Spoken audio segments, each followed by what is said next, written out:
Sahabat Abapedia, jumpa lagi bersama Hanaris Wellness. Semoga Anda semua dalam keadaan bahagia berkelimpahan.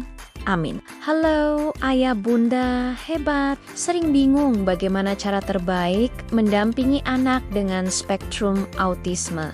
Setiap anak unik dan cara penanganannya pun berbeda-beda, tergantung level kebutuhannya. Nah, di video kali ini kita akan membahas panduan praktis dan ilmiah untuk orang tua dan terapis dalam menangani anak dengan ASD, baik level 1, 2, maupun ketiga. Informasi ini disusun agar mudah dipahami dan bisa langsung diterapkan di rumah. Mari kita mulai. Pertama, mari kita bahas ASD level 1 atau yang membutuhkan dukungan ringan. Anak pada level ini biasanya sudah bisa berbicara dan memahami instruksi sederhana. Namun, mereka seringkali kesulitan dalam interaksi sosial. Mereka mungkin akan berbicara terus-menerus tentang minatnya, sulit bergantian bicara, atau tidak paham bahasa tubuh. Tujuan terapinya adalah membantu anak memahami aturan sosial, melatih fleksibilitas, serta meningkatkan komunikasi dua arah.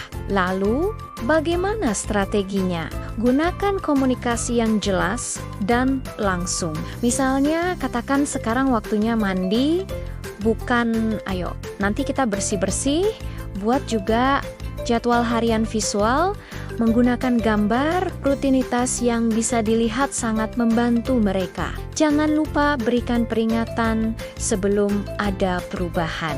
Contohnya, 10 menit lagi kita pulang dari taman ya. Latih juga percakapan bergantian lewat permainan tanya jawab. Dan yang paling penting, selalu berikan pujian atau asterisk reinforcement positive asterisk. Kalimat seperti "Kamu hebat, sudah mau menunggu giliran." Sangat efektif untuk memperkuat perilaku sosial yang baik. Selanjutnya, kita masuk ke ASD level 2 atau yang membutuhkan dukungan sedang. Di level ini, kesulitan komunikasi dan adaptasi lebih terlihat. Anak mungkin bisa berbicara, tapi kalimatnya kaku atau sering mengulang kata yang sama, atau disebut juga ekolalia.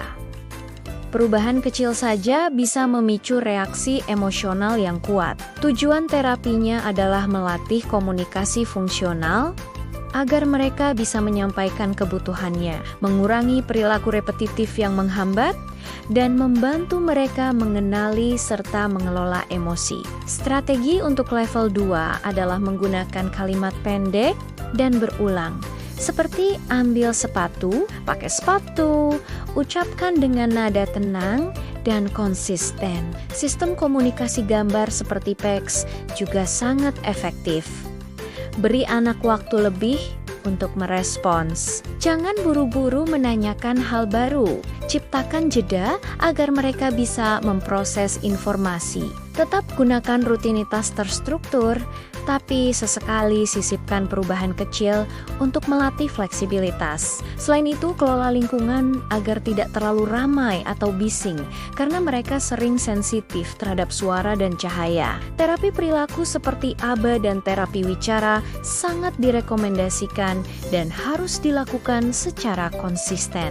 Sekarang kita tiba di ASD level 3 yang membutuhkan dukungan sangat intensif. Anak di level ini seringkali nonverbal atau hanya menggunakan sedikit kata. Mereka mengalami kesulitan besar dalam interaksi sosial dan perubahan rutinitas, serta memiliki perilaku repetitif yang kuat, seperti menggoyangkan tubuh atau menatap benda berputar. Mereka butuh dukungan penuh dalam aktivitas sehari-hari. Tujuan terapinya adalah meningkatkan komunikasi dasar, baik verbal maupun nonverbal, mengurangi stres dan perilaku yang membahayakan diri, serta membentuk rutinitas yang aman dan terprediksi. Strategi untuk level 3 sangat berfokus pada komunikasi visual dan gestur. Anak mungkin lebih memahami gambar atau ekspresi tubuh.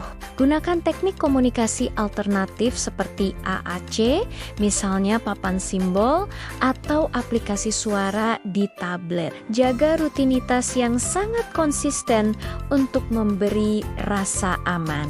Kurangi rangsangan sensorik yang berlebihan, seperti suara keras atau lampu terang, sentuhan lembut, atau terapi tekanan dalam seringkali bisa menenangkan mereka. Yang terpenting, fokuslah pada setiap usaha komunikasi mereka.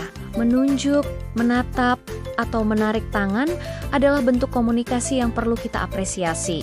Bukan hanya menunggu mereka bisa berbicara lancar. Kolaborasi antara terapis wicara, okupasi, dan psikolog sangat krusial di level ini. Terlepas dari levelnya, ada beberapa panduan umum yang berlaku untuk semua anak dengan ASD.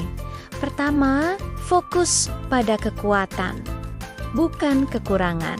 Banyak dari mereka punya keunggulan seperti daya ingat yang kuat atau fokus yang mendalam pada minat tertentu. Gunakan pendekatan individual karena tidak ada satu metode yang cocok untuk semua anak. Program harus disesuaikan dengan karakter dan kebutuhan masing-masing. Konsistensi adalah kunci utama. Sesi terapi singkat di rumah setiap hari, misalnya 15-30 menit, jauh lebih efektif daripada sesi panjang yang jarang dilakukan. Libatkan keluarga dalam setiap langkah terapi, karena anak belajar paling cepat dari orang-orang yang mereka percayai, yaitu orang tuanya. Terakhir, dan ini sangat penting, jaga kesehatan emosional Anda sebagai orang tua atau terapis. Merawat anak dengan spektrum autisme membutuhkan energi dan kesabaran yang luar biasa.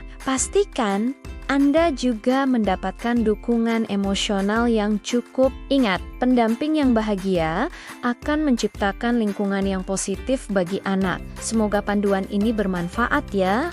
Ayah bunda, ingatlah, setiap langkah kecil adalah sebuah kemajuan besar. Anda tidak sendirian dalam perjalanan ini. Terima kasih sudah menonton. Jangan lupa like, komen, dan subscribe channel ini untuk informasi bermanfaat lainnya. Sampai jumpa di video berikutnya.